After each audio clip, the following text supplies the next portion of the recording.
স্বাগত একাত্তর জার্নালে আপনাদের সাথে আছি আমি তানিয়া রহমান। সংবাদ পর্যালোচনা ভিত্তিক নিয়মিত এই অনুষ্ঠানে আমরা খবরের নানান বিষয় বিশ্লেষণ করি। পত্রপত্রিকা, টেলিভিশন, ডিজিটাল মিডিয়া এবং নিউজ পোর্টালে যেসব খবর শিরোনাম হয়ে থাকে আমরা তা জানিয়ে দিই।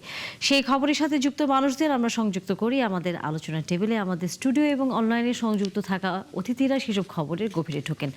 আমাদের সাথে আজকে আছেন অনলাইনে, এরই মধ্যে সংযুক্ত আছেন ওয়াশিংটনে বাংলাদেশ দূতাবাসের প্রেস মিনিস্টার গোলাম মুর্তুজা। অনেক ধন্যবাদ গোলাম মুর্তুজা, সময় দিয়েছেন আমাদেরকে এবং স্বাগত একাত্তর জার্নালে। এবং আছেন আমাদের সাথে জুলাই শহীদ ইমন হোসেন আকাশের মা বেবি খাতুন, আপনাকেও ধন্যবাদ এবং স্বাগত, আমাদের সাথে সময় দিয়েছেন এত রাতে। জুলাই শহীদ মীর মাহফুজুর রহমান মুগ্ধর ভাই মীর মাহবুবুর রহমান স্নিগ্ধ, আপনাকেও ধন্যবাদ এবং স্বাগত একাত্তর জার্নালে। এবং একই সাথে দর্শক আছেন জাহাঙ্গীরনগর বিশ্ববিদ্যালয়ের অধ্যাপক ডক্টর মোহাম্মদ গোলাম রাব্বানী, আপনাকে ধন্যবাদ এবং স্বাগত একাত্তর জার্নালে, সময় দিয়েছেন আমাদেরকে। এই জন্য সকলের প্রতি আসলে কৃতজ্ঞতা। আমরা জানি ফ্যাসিস্ট শেখ হাসিনা বা সে তার সফরসঙ্গী সহ সকলেই তখন দেশ ছেড়ে পালিয়ে গেছেন এবং দেশ আমরা বলতেই পারি তখন ফ্যাসিস্ট থেকে মুক্ত হয়েছে এবং তার বিনিময়ে অনেক প্রাণও গেছে এবং সাধারণ মানুষের যে সংগ্রাম আন্দোলন সেটি আসলে দীর্ঘদিন করতে হয়েছে। আছেন আমাদের সাথে অতিথিরা, আমরা একটু বেবি খাতুন আপনার কাছে একটু আসতে চাই। 5 তারিখের ঠিক আগের দিন আপনি আপনার একমাত্র সন্তানকে হারিয়েছেন। একটু যদি বলবেন 2 বছর আগের এই দিনে কিভাবে আপনার দিনটি শুরু হলো, আপনার ছেলের সাথে কি ধরনের কথা হয়েছিল এবং কখন আসলে আপনি জানতে পারলেন যে আপনার ছেলে আর নেই? আমার ছেলে 7 তারিখের দিন সকালে এই অফিসে গেছে, একটা ডেলিভারি ম্যান চাকরি করতো। তো ওই অফিসে গেছে, তা আমি বলছিলাম যে অফিসে যায় না আব্বু, আজকে গ্যাঞ্জাম হইব, তুমি অফিসে যায় না। তোমার কথা কি হইব, ঘরে বসে থাকলে হইব, ইয়া করছে আমি অফিসে যাই। তা আমি কি করলাম, 100টা টাকা দিলাম ওরে যে নাস্তা খাইয়ে নিও। তাকে না, টাকা আমার কাছে আছে, নিব না। আমি কি তোমার কাছে থাকলেও তুমি নিয়ে যাও, আমার টাকাটা তুমি নিয়ে যাও, নাস্তা খাও গা। তারপরে নিল, নেওয়ার পরে অফিস থেকে আইসা পড়লো। অফিস থেকে আইসা ওর বন্ধুকে ডাকলো মেসেজ দিয়ে দিয়া। তখন আমি বললাম যে তুই মেসেজ দিয়ে দিয়ে তোর বন্ধুকে ডাকস, আমি তো বুঝি, আমি লেখাপড়া না করলেও কি হয়েছে, আমি কি কিছু বুঝি না, তুমি আমার লুকিয়ে লুকিয়ে তোমার বন্ধুকে ডাকি আনতেছো। তখন ওর 4 জন বন্ধুরা এলো ঘরে, 4 জন বন্ধুরা আসলো মতন কত গল্প টল্প করলো, গল্প করে দেখে নেটটা বন্ধ হয়ে গেছে গা। তখন 4 মিনিটেতে ফোন আসে ওর বন্ধুরা, আরও বন্ধুরা ফোন দেয়, আরও লগের মাইসে ফোন দেয়, যে ফোন দেয় যে নেট আছে। তো বলে যে না, নেট নাই, আমাদের ঘরেও নেট নেই। তখন ওরা কি করে, 2 জন আগে বাইরেলো আর 2 জন পরে বাইরেলো, আমার ছেলেরে নিয়ে বাইরেলো। তখন বাইরেলো, আমি কই কোথায় যাস, কয় তুমি থাকো আমি আসি। এই কথা কয়ে গেল। তখন আমি রান্না বান্না করলাম, ওর জন্য রান্না করলাম, রান্না করে ওরা খাইতে ডাকি, যাবো তুমি কোথায়, তুমি আসো। কয় আসবো, আমি একটু পরে আসতে আসি। তো কয় নামাজ পরে আসতে আসি। তো নামাজ টামাজ পড়ছে, আবার ফোন দিচ্ছি 2টা 2:30 বাজে। তখন বললো কি যে তুমি খাইয়া ঘুমাইয়া থাকো, দুপুরবেলা খাইয়া রেস্টে থাকো, আমি পরে আমি খাইয়া নিছি, আমার বন্ধুদের সাথে আমি বাইরে খাইয়া নিছি। এই কথা কয়ে তখন আমি খাইনি, আমার আর ভালো লাগলো না, আমি খাইনি, আমি ঘুমাই রয়েছি। ঘুমাইয়ে তো স্বপ্নে দেখলাম যে আর পুলিশে ধরে নিয়ে যায়। তখন আমি চিৎকার দিয়ে উঠছি যে আব্বু তুমি কোথায়, ফোন দিছি যে আব্বু তুমি কোথায়, তো আমি স্বপ্নে দেখছি তোমার পুলিশে ধরে নিয়ে গেছে, তুমি কোথায়। কয় কি কয় ইয়া করছে, আমি ভালো আছি আম্মু, আমি কোনো কিছু হয়নি, আমি ভালো আছি। আরেকটা লগের বন্ধুরে বলতেছে কি, দেখ আমার আম্মু কি বলতেছে, আমার বলে পুলিশে ধরে নিছে, আমি ভালো আছি, আমার পুলিশে ধরে না, আম্মু তুমি চিন্তা করো না, আমি আইসা পড়বো মনে বাসায়। তখন আবার ফোন দিলাম, দেখি ফোন ধরে না, ফোন হচ্ছে বিজি, ফোন ধরে না ধরাতে আমার বোনের ছেলেটা আবার ঘরে আসলো। তখন ঘরে আসলো মতন ওর কানে বেন্টিস, মাথায় বেন্টিস, কিরে তোর এরকম হয়েছে কেমনি, কয় থাই গেলেছে, কাইটে গেছে, কিন্তু ওর ওই যে সিরাগুলি রাবারগুলি আর 9টা গুলি পড়ছে, ওই কাদের তেই তুলেছে, 9টা গুলি পড়ছে। তখন ও আর আইসা কয় না আমার গেছে, ওই গেছে গোসলখানায় গোসল করতে। ওই সময় আমার ফোন দিছে ওর বন্ধু যে আন্টি আকাশ মারা গেছে, আন্টি আকাশ মারা গেছে। তখন ওই এমন নাই, আমি চিৎকার দিয়ে মাটিতে পড়ে গেছি, পড়ে গিয়ে দেখি ঘরে কেউ নাই, আমি একা। আমি বোনের ছেলেটা হয়েছে বাথরুমে। ফিরে উঠলাম, উঠে আমার ভাইয়ের কাছে ফোন দিলাম যে ভাই আমার আকাশ বিলে মারা গেছে, আমার আকাশ বিলে নাই। তাই আমার আকাশ বলে না ইয়া ভাই, আমার ভাই সব জায়গায় ফোন লাগাইলো, ফোনে ফোনে খবর নিল, খবর নিয়ে দেখে যে সত্যি সত্যি আমার আকাশ মারা গেছে। তখন ওর বন্ধুরা সবাই মিললা এই অ্যাম্বুলেন্স দিয়ে বাসায় আনলো। বাসায় আনলো, কোনো সাংবাদিকরা তখন আসছিল না, সবাই মাগরিবের নামাজ রুখতো, মাগরিব নামাজ পড়তে গেছে গা। ওরা প্রথম যখন ওর গুলি লাগলো মাথায় সন্ধ্যা 6টায়, তখন একটা ছেলে ওরা ধরে প্রথম পপুলার হাসপাতালে নিচে মিরপুর 10-এ পপুলার হাসপাতালে নেওয়ার পরে পশু হ্যান্ডানে ফেরত দিছে। ফেরত দেওয়ার পরে আবার নিচে আজমল হাসপাতালে ট্রিটমেন্ট করতে লইছে, একটা সুই দিয়েছে, অক্সিজেন লাগাইছে, তখন ওর দম গেছে গা। তারপরে ওরা বাইক ফেরা দিছে, বিদ্যুৎ থেকে বাইক ফেরা দিছে। তখন ওর বন্ধুরা সন্ধ্যায় 7টায় বাসায় নিয়ে আসছি। বাসায় নিয়ে এসে পরে গায়ে গোসল দিয়া জানাজা দিয়া পরে আমাদের দেশে শরীয়তপুর আমার বাপের বাড়ি নিয়ে মাটি দিছি ওইখানে 5 আগস্টে সকাল 8টায়। আসলে আপনার কাছ থেকে আমরা যতটাই বলি না কেন যে সেই দিনের কথাটি জানান, কিন্তু আপনার জন্য হয়তো সেটা বলাও অনেক কষ্টের এবং কঠিন। কারণ যতটুকু হচ্ছে আপনার সম্পর্কে আমাদের তথ্য, সেটি হচ্ছে আপনি অনেক কষ্ট করে, কারণ আপনার একমাত্র সন্তান এবং একই সাথে যখন আপনার স্বামীও আপনার সাথে নেই, আপনার একাই আসলে তাকে বড় করতে আমি হয়েছে। যখন আকাশ 1 বছরের হইল তখন ওর বাবা মারা যায়। তখন একাই আমি নিয়ে এই আকাশের মানুষ করি, লইলে কাজ করে এরপরে একটু বড় হইলো, আমি গার্মেন্টসে চাকরি করছি। গার্মেন্টসে গেলে দেখি যে ওই বা স্কুলে যায় না, কোথাও যায় না, ওই মাইসের পোলাপাইনের লাগে বাঙ্গারি ঢুকাইতে জায়গা। ছোটো মানুষ তো কিছু বোঝে না, 2-3 বছরের মানুষ। তখন 3 বছর না 4 বছর 5 বছর হইব স্কুলে দিছি, তখন স্কুলে যায় না। তার ম্যাডামের যে ম্যাডামরা বাসা আইলে কয় কি যে আপনার ছেলে তো স্কুলে আসে না। তখন মারলে কয় জামু, আবার যায় না, পোলাপাইনের লাগে অন্যদিকে জায়গা। তখন কি এলাম, আমি ওই গার্মেন্টস ছেড়ে দিলাম। গার্মেন্টস ছেড়ে দিয়া আমি ঘরে মেস খাওয়ানো শুরু করে দিলাম। ছেলে মেয়ে যা পাইতাম তাকেই খাওয়াইতাম। ওরা আবার 1 মাস শেষ হলে টাকা দিত। তো খাওয়ায় পরে আমি আকাশের বড় করলাম। আকাশ যখন মেট্রিক পরীক্ষা দিল, জার্মান টেকনিক্যাল, আকাশের আমি ভালো স্কুলে পড়াইতে পারিনি, সরকারি স্কুলে পড়াইছি। জার্মান টেকনিক্যালের থেকে মেট্রিক পাস করলো। তখন মেট্রিক পাস করে আমার অসুস্থ দেখে ও একটা চাকরি নিল। আমি অসুস্থ হয়ে যাই, আমার প্রেশার হাই, তারপরে ডায়াবেটিস, তারপরে হার্টের সমস্যা, আমি কোনো কাজ করতে পারি না, আমার হাতে ব্যথা, এই গিরা এইসব জায়গায় আমার সব ব্যথা করে, রগে ব্যথা করে। মানে আপনার সাথে আসলে আপনার ছেলে তখন হচ্ছে সংসারের দায়িত্ব, হ্যাঁ সংসারের দায়িত্ব নিছি। তখন আমার ছেলে মেট্রিক পাস করেই একটা ওই চাকরিটা নিছি, ওই ডেলি ম্যান একটা চাকরি নিছি। তো ওই চাকরিটা নেওয়ার পর থেকে আমার কইছে যে কাজ ছাইড়া দিতে। আমি কাজ ছাড়ি নাই, আমি কইছি তোমরা বিয়ে করে আমি কাজ ছাইড়া দিব, তুমি বড় হইলে বিয়ে করে কাজ ছাইড়া দেবো। আমার বিয়ে করতে দেরি আছে।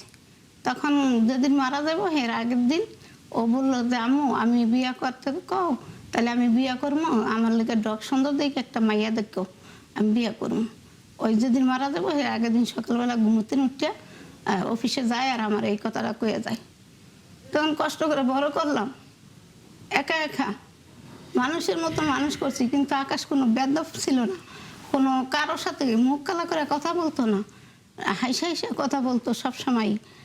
অনেক ভদ্র ছেলে ছিল, কোনো দিন কারো বিচার আসে না ওর লইয়া। একই জায়গায় আমরা 30 বছর ধরে থাকি, কোনো দিন আমার ছেলের লেগে কোনো বিচার আসে না, কেউ একটা কোনো খারাপ মন্দ কথা কয় নাই, কইতে পারে নাই। কিন্তু আমার এক ছেলে আমি একা মানুষ করছি, এত ভদ্র হয়েছে, বন্ধুগুলোকে চলতো, সব বন্ধুরা সবাই ওরা ভালো জানতো, আমার ছেলের ভালো জানতো।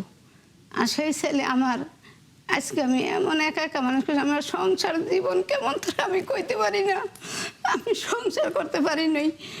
আমার 20 বছর কালে আমার বিয়ে হয়েছে, 20 বছর কালে বিয়ে হয়েছে, আমি মাত্র 1-1.5 বছর সংসার করছি। আমার সংসার জীবন কেমন অন্য আমি আশা করছি আমার ছেলেরা দিয়ে আমার সংসার হইব, আমার ছেলে মেয়ে নাইনাত করে ঘর ভরবো, আমি এরকম আশা করছিলাম, কিন্তু সেই আশা আমার সব ভঙ্গ হয়ে গেল। আজকে আমার একটা সন্তান নাই, আমি সন্তান হারা মা হয়ে রয়েছি।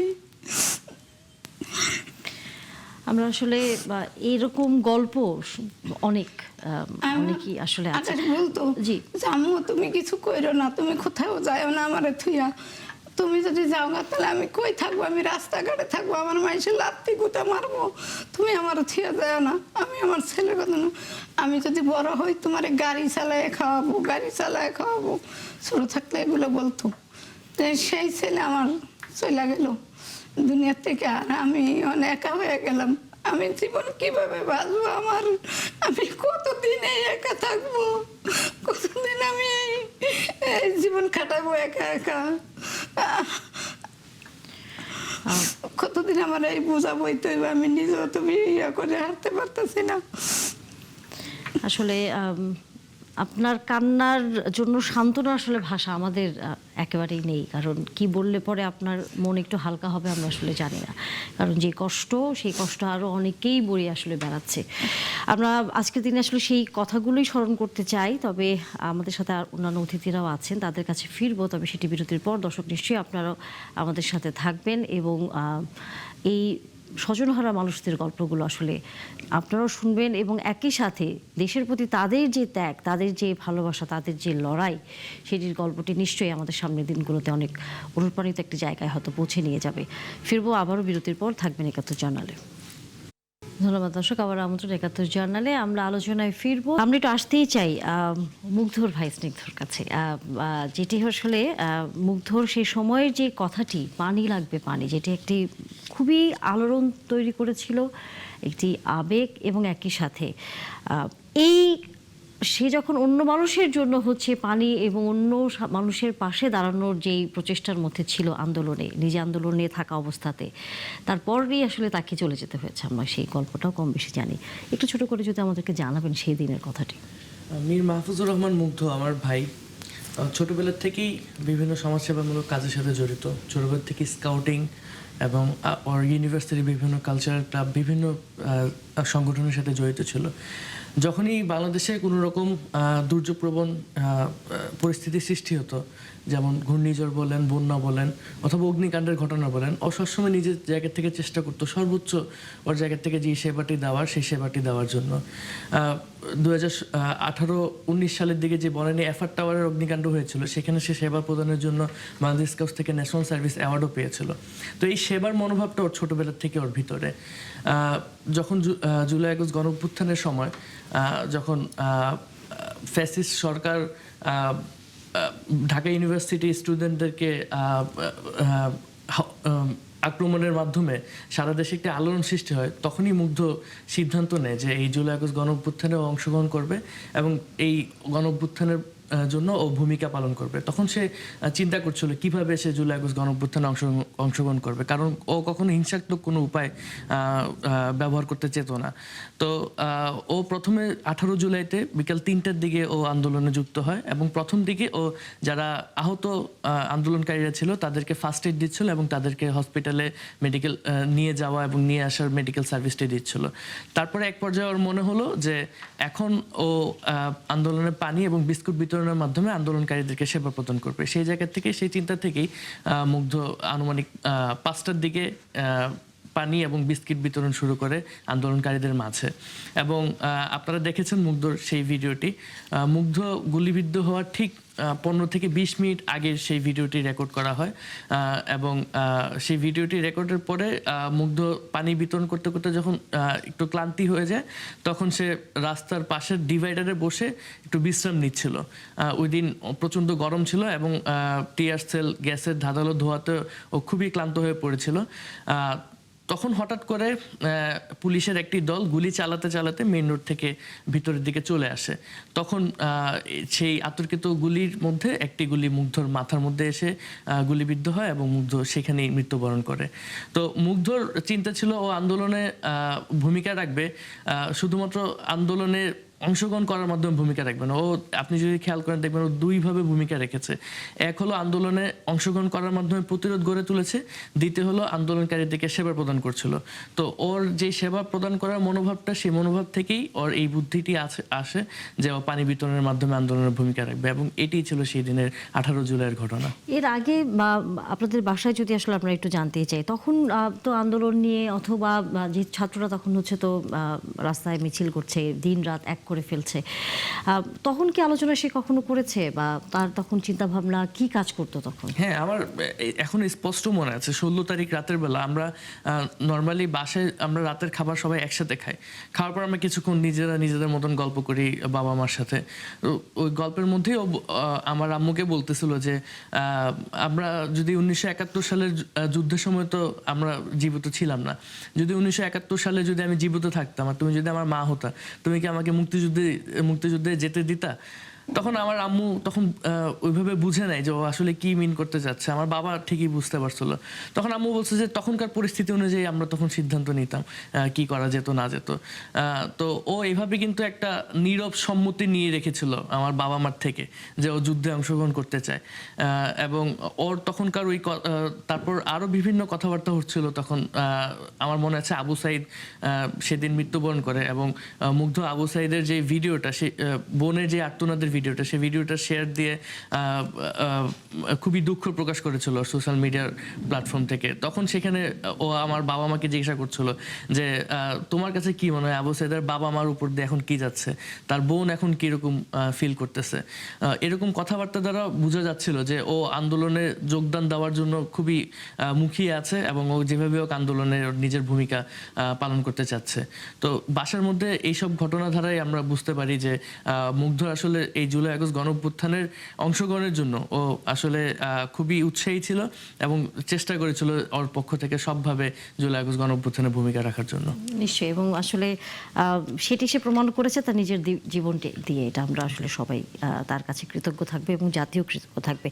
গোলাম মুর্তজা, আপনার কাছে একটু আসতেই চাই। আমরা সেই সময়ের আন্দোলনে আসলে সকল শ্রেণী পেশার মানুষ, কোনো ভেদাভেদ নেই, বয়সী মানুষ আমরা দেখেছি এই আন্দোলনে যোগ দিতে। সেখানে গণমাধ্যম কর্মী হিসেবে আপনিও ছিলেন, আপনিও নানা খবর রাখছিলেন।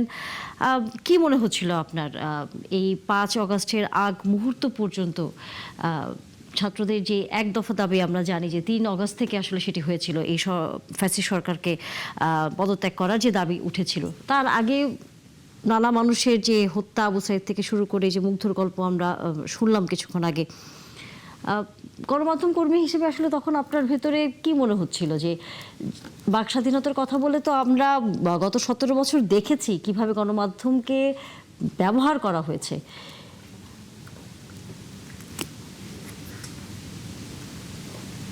গোলাম মুর্তজা, আপনি কি আমাকে শুনতে পাচ্ছেন? হ্যাঁ, আমি আপনাকে শুনছি। বলছিলাম যে সকলেই তখন এই আন্দোলনে অংশ নিয়েছেন, সেখানে গণমাধ্যম কর্মী হিসেবে আপনিও আসলে ছিলেন, নানা খবরাখবর দেখছিলেন, রাখছিলেন, জানাচ্ছিলেনও আসলে আমরা সামাজিক যোগাযোগ মাধ্যম থেকে শুরু করে সংবাদ মাধ্যমগুলোতেও। এই আন্দোলনটার তখন আপনার নিজের ভেতরে আসলে কি কাজ করছিল? ধন্যবাদ আপনাকে। এই গণঅভ্যুত্থানের 2 বছর পরে এসে আমরা যখন একজন শহীদের মায়ের কথা শুনছি, একজন ভাইয়ের কথা শুনছি, সেই কথাগুলো শুনে আমরা সহ্য করতে পারছি না, আমরা চোখের পানি ধরে রাখতে পারছি না। আর যারা এই স্বজন হারিয়েছেন, যার ছেলের একটি চোখ নষ্ট হয়ে গেছে, যার ছেলের 2টি চোখ নষ্ট হয়ে গেছে, যার ছেলের একটি হাত কেটে ফেলতে হয়েছে, যার ছেলে বা মেয়ের 2টি পা কেটে ফেলতে হয়েছে, এই যে হাজারো মানুষ, হাজারো তরুণ, হাজারো তরুণী, শিক্ষার্থী, শ্রমিক জনতা, এরা সবাই মিলে আন্দোলনটিতে অংশ নিয়েছিলেন। সেটার দৃশ্য আমরা দেখেছি, চিত্রটা আমরা দেখেছি। এবং এখন যখন আমরা হিসাব করি কতজন মারা গেছেন, কতজনকে হত্যা করা হয়েছে, কতজনকে শহীদ করা হয়েছে, আমরা হয়তো খুব সহজে সংখ্যাটা উল্লেখ করে ফেলি। কিন্তু বিষয়গুলো তো যাদের ক্ষেত্রে ঘটেছে, তাদের জন্যে যে পর্যায়ের হৃদয় বিদারক, আমাদের পক্ষে আসলে সেটা অনুধাবন করাও কঠিন। সাংবাদিক হিসেবে তখন নিউজ রুমে আমাদের কাজ হয়েছিল মরদেহের সংখ্যা হিসাব করা। আজকে কতজন মারা গেলেন, গেলেন যে আমি শব্দটা বলছি, বাক্যটা বলছি, এটা আসলে ভুল বাক্য। আজকে আসলে কতজনকে হত্যা করা হলো, কতজনকে পঙ্গু করা হলো, কতজনকে অন্ধ করা হলো। তখন তো আমরা এই অন্ধ করা, পঙ্গু করা সেটার হিসেব করছিলাম না, আমরা হিসাব করছিলাম নিউজ রুমে আমরা ব্যস্ত হয়ে থাকতাম, আমরা ব্যস্ত সময় কাটিয়েছি। আজকে কতটি মরদেহ শনাক্ত করা গেল, কতক্ষণ পর্যন্ত কতটি শনাক্ত করা গেল, কোন অনলাইন বা একটি পত্রিকা হয়তো লিখলো যে 72 জন, হয়তো আমরা তখন 65 জনের মধ্যে আছি। তখন আমরা একটা তীব্র সারা দেশে খোঁজ খবর করার চেষ্টা করছি যে অমুক পত্রিকা 72 জন নিশ্চিত করেছে, আমরা 65 জনে আছি, তাহলে আমরা কোন জায়গাতে পিছিয়ে আছি। আপনি চিন্তা করেন তো কিসের হিসাব করছিলাম আমরা? মানুষ হত্যা করেছে, সেই হত্যার সংখ্যা নিয়ে আমরা কাজ করছিলাম সকাল থেকে রাত পর্যন্ত। সাংবাদিকতায় বা একটি হচ্ছে মাঠে থেকে আন্দোলন করা, আহত হওয়া, হত্যাকাণ্ডের শিকার হওয়া, আরেকটি হলে সেই সংখ্যা হিসাব করা। কোনটির চেয়ে কোনটি কিভাবে বলা যাবে আমি ঠিক জানি না। একেবারেই আমার ধারণা যে কোনো সাংবাদিকের জীবনে ওই একই ঘটনা দুইবার হয়তো আসবে না, নিশ্চয়ই বাংলাদেশে আরেকবার আসবে না। আমাদের পরবর্তী যারা সাংবাদিকতায় আসবেন তাদের নিশ্চয়ই সেই মরদেহের হিসাব করতে হবে না। এটি হলো সাংবাদিক হিসেবে, গণমাধ্যম কর্মী হিসেবে করি। এখন এই আপনার এই অনুষ্ঠানে আজকের এই 5 আগস্ট এই দিবসটিতে আমি কয়েকটি কথা, যে বিতর্কগুলো আনা হয় সেই বিতর্কের জায়গাটাতে একটু সংক্ষেপে কয়েকটি কথা বলতে চাই। যে ফ্যাসিস্ট হাসিনা এই যে মানুষগুলোকে হত্যা করলো, এখন তারা প্রথম দিকে তারা এসে কি করলো যে মানব হত্যাকাণ্ড হয় নাই এরকম একটা জিনিস বলার চেষ্টা করলো। আসলে কি হত্যাকাণ্ড হয়েছে? হ্যাঁ, হত্যাকাণ্ড হয়েছে। এই হত্যাকাণ্ডটি কে করেছে, কিভাবে হয়েছে? হত্যাকাণ্ডটি ফ্যাসিস্ট শেখ হাসিনা সরাসরি নির্দেশ দিয়ে পুলিশ, র্যাব, বিজিবি, আইন শৃঙ্খলা রক্ষাকারী বাহিনী, তার গোয়েন্দা সংস্থা সবাইকে দিয়ে করিয়েছে। এই যে আমি বললাম সরাসরি নির্দেশ দিয়ে, এটা কি শুধু আবেগের কথা? এটা কি সাংবাদিক হিসেবে অনুমান? না, এটার প্রমাণ আছে। আল জাজিরা প্রমাণ করেছে, বিবিসি প্রমাণ করেছে, বাংলাদেশের ডেইলি স্টার প্রমাণ করেছে যে এই কণ্ঠস্বরটি শেখ হাসিনার, যে গুলির অর্ডার দিয়ে যে হত্যা করিয়েছে। আর এর বাইরে কি হয়েছে? এই বাংলাদেশের গণঅভ্যুত্থান একমাত্র গণঅভ্যুত্থান এখন পর্যন্ত যেটা হাজারো ক্যামেরার সামনে সংগঠিত হয়েছে। এর আগে পর্যন্ত পৃথিবীতে যে আন্দোলন হয়েছে, গণঅভ্যুত্থান সংগঠিত হয়েছে, এত ক্যামেরার সামনে কখনো কোনো গণঅভ্যুত্থান সংগঠিত হয়নি। অর্থাৎ এই গণঅভ্যুত্থানের প্রতিটি দৃশ্যের, প্রায় প্রতিটি মুহূর্তের কোনো না কোনো ভাবে একটা প্রমাণ রয়ে গেছে। কিন্তু তারপরেও একটা অস্বীকার করার প্রবণতা কি? যে পুলিশ মারা হয়েছে, হাজার হাজার পুলিশ মারা হয়েছে। এই যে মারা হওয়া বা মারা যাওয়ার যে কথা যেটা বলা হয়, এর ব্যাখ্যাটা কি? আসলে আমরা দেখি যে আমাদের সমাজে তথাকথিত কিছু সিনিয়র সাংবাদিকরাও এরকম ব্যাখ্যা দেওয়ার চেষ্টা করেন। তারা কত নির্দয়, সাংবাদিকতা বলতে যেটা বোঝায় তার থেকে তারা কত পিছনে ফিরে আছেন। মানে হাসিনার যে প্রোপাগান্ডা, সেই প্রোপাগান্ডার অংশীজন হয়েছেন। আপনি খেয়াল করে দেখেন পুলিশ কি করেছে, নির্বিচারে গুলি করেছে, এর কি নাই? সব আছে, ভিডিও চিত্র আছে, অডিও আছে, স্থির চিত্র আছে। পুলিশ মারা গেছে কোন সময়? আপনি ধরেন ওই যে পাবনার এনায়েতপুর থানার ওই ঘটনাটির কথা একটু স্মরণ করেন তো। আমরা তো দেখলাম পুরো জিনিসটা চোখের সামনে। কি হয়েছিল সেদিন এনায়েতপুর থানায়? মানুষ আন্দোলন করছিল, এনায়েতপুর থানার ভেতর থেকে মানুষকে মানে নির্বিচারে গুলি করা হচ্ছিল। সেই গুলিতে বহু মানুষ মারা গেছেন, বহুজন আহত হয়েছেন, বহুজন অন্তত হয়েছেন। সন্ধ্যার পরে এসে ঘটনাটা কি ঘটেছে? ঘটনাটা ঘটেছে পুলিশের গুলি শেষ হয়ে গেছে। তখন ওই যে বিক্ষুব্ধ জনতা থানা আক্রমণ করেছে এবং থানায় আগুন দিয়ে দিয়েছে। সেই আগুনের পরিপ্রেক্ষিতে পুড়ে মারা গেছে 13 জন পুলিশ সদস্য। আমি কি ওই 13 জন পুলিশ সদস্য মারাকে সমর্থন করছি না? সমর্থন করছি না।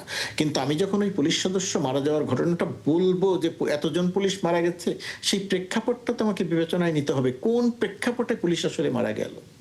যে পুলিশ নির্বিচারে গুলি চালিয়ে মানুষকে হত্যা করছে, সহপাঠীকে যে হত্যা করেছে তারা যখন দেখবে যে এই পুলিশ আমাকে গুলি করছে, ওই মানুষটি যখন সুযোগ পায় তখন যদি সে পুলিশের উপর আক্রমণ করে, তাহলে পুলিশের নির্বিচারে গুলি চালিয়ে মানুষ হত্যা করা, ছাত্রলীগ যুবলীগকে দিয়ে নির্বিচারে গুলি চালিয়ে মানুষ হত্যা করা, আর ওই যাদের হত্যা করা হচ্ছে তাদের প্রতিরোধের কারণে যদি একজন পুলিশের মৃত্যু হয়, তাহলে এই দুটি মৃত্যু বা দুটি হত্যা কি একই বিচার করবেন?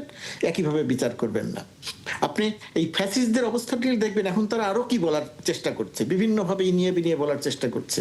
যেহেতু পুলিশ হত্যা বা এই যে হত্যাকাণ্ডগুলো ঘটেছে এটাকে একটা বিচারের আওতার বাইরে একটা ছাড় দেওয়া হয়েছে, তারা এখন দাবি করছে যেহেতু একটি হত্যাকাণ্ডের ছাড় দেওয়া হয়েছে, সুতরাং তারা যে হত্যাগুলো করেছে এগুলোরও ছাড় দিতে হবে, অর্থাৎ কোনো বিচার করা যাবে না।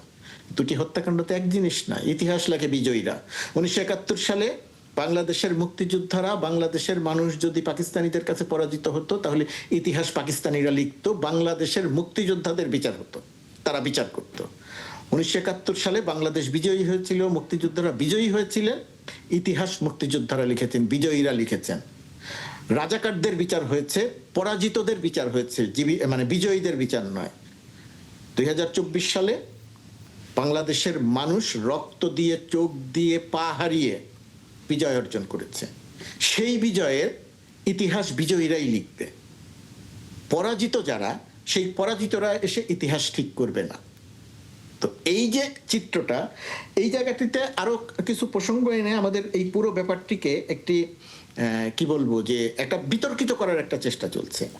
যেমন দেখবেন কিছু মানুষকে দেখবেন, আপনাদের টকশোতেও দেখবেন, এই টেলিভিশনের টকশোতেও দেখবেন, অন্য জায়গায় টকশোতেও দেখবেন, শেখ হাসিনা পালায় নাই, তাকে শাসন মানে ভারতে রেখে আসা হয়েছে।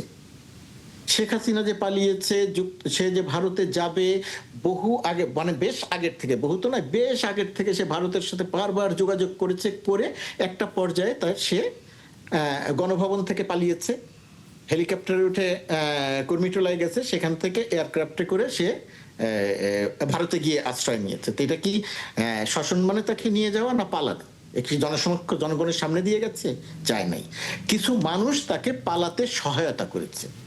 বাংলাদেশ সরকারের উচিত সেই সহায়তাকারীদের খুঁজে বের করে তাদেরকে বিচারের আওতায় আনা।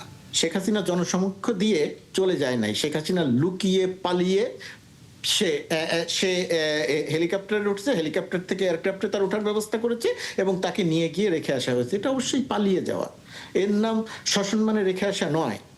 এখন যে তারা যে কাজটি করে চেষ্টা করছে, বাংলাদেশে একটা বিভ্রান্তিকর পরিবেশ তৈরি করার চেষ্টা করছে। কি বলেছে যে আমি এমন একটা সাহসী মনোভাব দেখানোর চেষ্টা করছে যে যা কিছুই হোক না কেন আমি দেশে ফিরে যাব, আমাকে মারতে পারে, আমাকে গ্রেপ্তার করতে পারে, আমি দেশে ফিরে যাব। যে জায়গাটিতে আমার কাছে মনে হয় এই বিষয়গুলোকে এত বাড়তে দেওয়া উচিত নয়, এত আলোচনা করা উচিত নয়।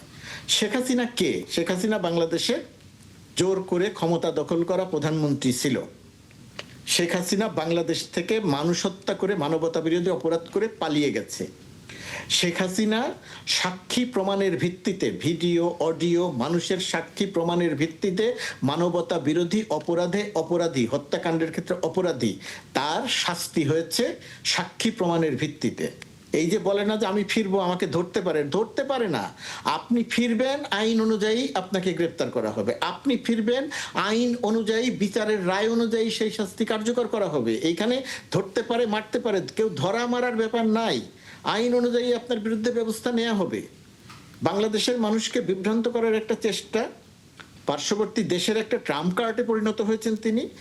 সেই দেশ তাকে দিয়ে যা ইচ্ছে তাই বলায়, এবং আমাদের এইখানে কিছু মানুষ, তথাকথিত কিছু সিনিয়র সাংবাদিক, সেই কেন্দ্রিক একটা ব্যাখ্যা বা বিশ্লেষণ দিয়ে পুরো বিষয়টিকে একটা ধোঁয়াশা তৈরি করতে চায়। 2024 বাংলাদেশের ইতিহাসের অবিচ্ছেদ্য অংশ, যেমন বাংলাদেশের ইতিহাসের অবিচ্ছেদ্য অংশ 1971 মুক্তিযুদ্ধ। একটির সঙ্গে আরেকটির তুলনা করার দরকার নেই। আমরা 1971 সালের সাথে 2024-এর তুলনা করতে চাই না, 2024-এর সঙ্গে 1990-এর তুলনা করতে চাই না। প্রতিটি ঘটনার পৃথক পৃথক আইডেন্টিটি আছে। মানুষের অধিকারের আইডেন্টিটি, রক্ত দেয়ার আইডেন্টিটি, জীবন দেয়ার আইডেন্টিটি, অন্ধত্বের আইডেন্টিটি, পা হারানোর আইডেন্টিটি, এই যে আইডেন্টিটি প্রতিটা জিনিসের আলাদা। সুতরাং একটির সঙ্গে আরেকটির তুলনা করার দরকার নাই, একটি দিয়ে আরেকটি চাপা দেওয়ার প্রসঙ্গ খুবই অবান্তর। এখন যেটা দরকার, যেটা আমাদের, এটা বলে আমি শেষ করি, আমাদের এখন যেটা দরকার, রাষ্ট্রের দায়িত্ব এবং রাষ্ট্র সেই দায়িত্বটি পালন করছে, পালনের কোনো জায়গাতে যদি গাফিলতি থাকে তাহলে রাষ্ট্র সেটা সংশোধন করে নেবে। দায়িত্বটি হচ্ছে জীবিত যারা আছেন, আহত যারা আছেন, অন্ধ হয়ে যারা আছেন, তাদের প্রতি রাষ্ট্রের দায়িত্ব, সেই পরিবারটির প্রতি রাষ্ট্রের দায়িত্ব, রাষ্ট্র সেই দায়িত্বটি রাষ্ট্রকে যথাযথভাবে পালন করতে হবে। প্রতিটি ব্যক্তিকে, প্রতিটি পরিবারকে যথাযথ সম্মান দিতে হবে।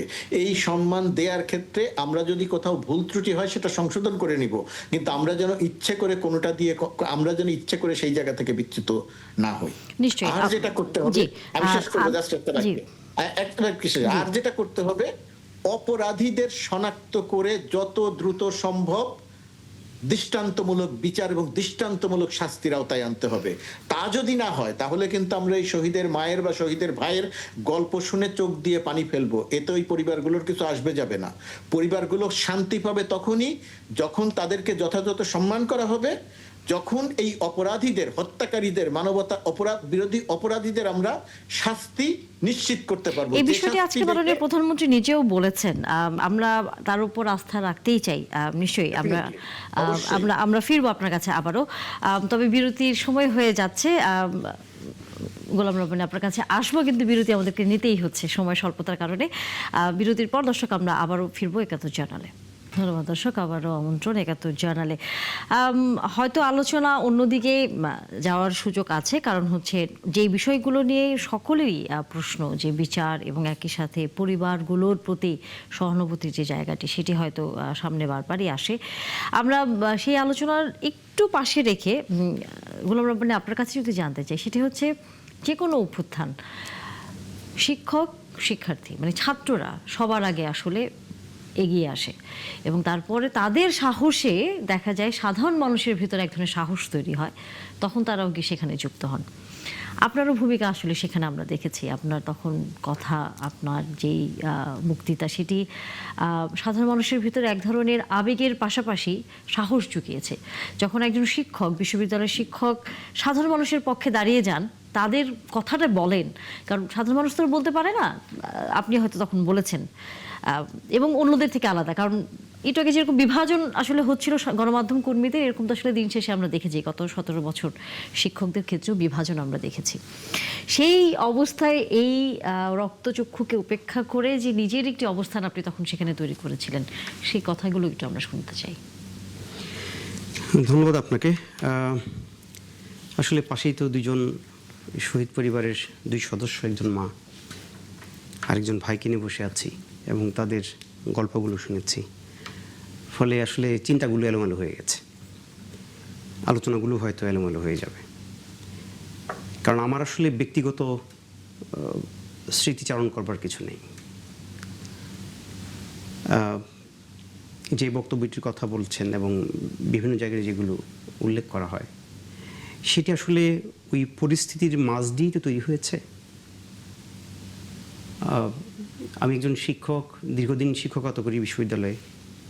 ফলে আমার যে অস্তিত্ব, সেই অস্তিত্বের জায়গা জুড়ে হচ্ছে আমার শিক্ষার্থীরা। আমি প্রায় ২০ বছর শিক্ষকতায় আছি এবং আমি আমার একটি বিশ্ববিদ্যালয়ে শিক্ষকতা করি, সেটা আপনারা জানেন যে বাংলাদেশে একমাত্র আবাসিক বিশ্ববিদ্যালয়। সেই সুবাদেই শিক্ষার্থীদের সাথে আমার নৈকট্য একটু বেশি। ফলে শিক্ষার্থীদের এই আন্দোলনে আমার আসলে আমি আসলে হয়তো নিজের অজান্তেই জড়িয়ে পড়েছি। আপনি আমাদের ছাত্র শিক্ষকদের ভূমিকার কথা বলেছেন। দেখুন, আমাদের জাতীয় জীবনের যতগুলো গুরুত্বপূর্ণ ঘটনা আছে, ভাষা আন্দোলন থেকে শুরু করে ৬৯-এর গণ অভ্যুত্থান, আমাদের মহান মুক্তিযুদ্ধ এবং ৯০-এর গণ অভ্যুত্থান, প্রত্যেকটি টার্নিং পয়েন্টে, প্রত্যেকটি গুরুত্বপূর্ণ বাকি কিন্তু আমাদের ছাত্ররা নেতৃত্ব দিয়েছে। আপনি যদি ভাষা আন্দোলনের কথা বলেন, ভাষা আন্দোলনে আমাদের শিক্ষার্থীরা গুরুত্বপূর্ণ, তারাই নেতৃত্ব দিয়েছে মূলত। তবে কিছু শিক্ষক ভাষা আন্দোলনের যে দার্শনিক ভিত্তি, সেটা দাঁড় করিয়ে দিয়েছিল। ৬৯-এর গণ অভ্যুত্থান, তাই ৬৯ আপনারা জানেন ৬ দফা আন্দোলনকে যখন দমন করার পথ বেছে নিয়েছিল আইয়ুব খান, তখন তো জাতীয় রাজনীতি সংকটাপন্ন। ঠিক সেই সময় কিন্তু আমাদের ছাত্ররা রাজনীতির হাল ধরেছিল এবং ৬৯-এর গণ অভ্যুত্থান তারাই ঘটিয়েছিল। 90-এর গণঅভ্যুত্থান আপনারা জানেন শিক্ষার্থী ঘটিয়েছিল, এবং এর প্রত্যেকটি জায়গায় দেখবেন শিক্ষার্থীদের সাথে শিক্ষকদের কোনো না কোনো পর্যায়ে যোগাযোগ ছিল। 24-এর গণঅভ্যুত্থানে হয়তো আপনি কম সংখ্যক শিক্ষককে আপনি দেখেছেন, বেশি সংখ্যক শিক্ষক তো আসলে আমাদের গত ফ্যাসিস্ট যে একটা রেজিম সেখানে আমরা দেখেছি তো বিভিন্ন পেশাজীবীর মানুষরা কিভাবে আপনার সেই রেজিমের এক ধরনের স্টেক হোল্ডারে পরিণত হয়েছিল, কেমন অংশ হয়ে গিয়েছিল। সেই জায়গায় হয়তো কম শিক্ষক এসেছেন, কিন্তু এসেছেন। ফলে সেই বিষয়টি অত্যন্ত আপনার এইটার একটা ঐতিহাসিক ভিত্তি আছে। ইতিহাসে এরকম ঘটনার আগে ঘটেছে। কেমন 24-এর গণঅভ্যুত্থান আপনারা জানেন যে শুরু হয়েছিল কি একটা বৈষম্য বিরোধী আন্দোলন দিয়ে। আমি বিশ্ববিদ্যালয়ের শিক্ষার্থীদের পড়াই, এবং ওই যে সরকারি চাকরি আপনি জানেন বিসিএস, সেটার মূল স্টেক হোল্ডার তো বিশ্ববিদ্যালয়ের শিক্ষার্থীরা। আমার চোখের সামনে আমি দেখছিলাম যে মেধাবী শিক্ষার্থীরা তারা চাকরির জন্য হন্যে হয়ে ঘুরছে, তারা কৃতকার্য হচ্ছে না, আর যাদের কোটা আছে তারা অপেক্ষাকৃত অনেক কম মেধাবী হওয়া সত্ত্বেও তারা চাকরি পাচ্ছে। এই যে একটা কি বলবো একটা অবিচার, তো এটা একটা অবিচার, একটা বৈষম্য। সেটার বিরুদ্ধে যখন শিক্ষার্থীরা আওয়াজ তুলেছে, এইটার প্রতিকার চেয়েছে, তখন আমি একজন শিক্ষক হিসেবে আমি আমার যে শিক্ষার্থীদেরকে নৈতিকতার শিক্ষা দিই, সমতার শিক্ষা দিই, মূল্যবোধের শিক্ষা দিই, তখন আমি যদি তাদের এই যৌক্তিক আন্দোলনে, এই ন্যায্য আন্দোলনে সমর্থন যদি না দিই, তাহলে তো আসলে আমি শিক্ষকতা করবো কোথায়? আমার শিক্ষার্থীরা যখন একটা যৌক্তিক দাবি নিয়ে রাস্তায় দাঁড়াবে, তখন যদি আমি তাদের সমর্থন না দিই, আমি ক্লাসরুমে গিয়ে ওই শিক্ষার্থীদের আমি কী পড়াবো? এটা একটা শিক্ষক হিসেবে আমার একটা ভাবনার জায়গা। ফলে এই বৈষম্য বিরোধী যে আন্দোলন, কোটা বিরোধী যে আন্দোলন, সেই আন্দোলনের প্রতি শুরু থেকেই আমার একটা নৈতিক সমর্থন ছিল, এবং আমি সমর্থন জানিয়েছি, সংহতি জানিয়েছি। এবং সেই আন্দোলনটি আপনারা জানেন যে কীভাবে নির্মমভাবে একটা কোটা বিরোধী আন্দোলন, বৈষম্য বিরোধী আন্দোলনকে নির্মমভাবে নির্যাতন, নিপীড়নের মধ্য দিয়ে দমন করার চেষ্টা করা হলো, এবং সেখানেই তো গণঅভ্যুত্থানের যাত্রা শুরু হলো। এবং আপনি দেখবেন যে আমি একই সাথে একজন শিক্ষক, আবার একজন অভিভাবকও বটে। ইতিহাস বলে এই বাংলার মাটিতে পুলিশ যখন শিক্ষার্থীদের বুকে গুলি ছোড়ে, তখন এদেশের অভিভাবকরা, এদেশের পিতামাতারা ঘরে বসে থাকেনি।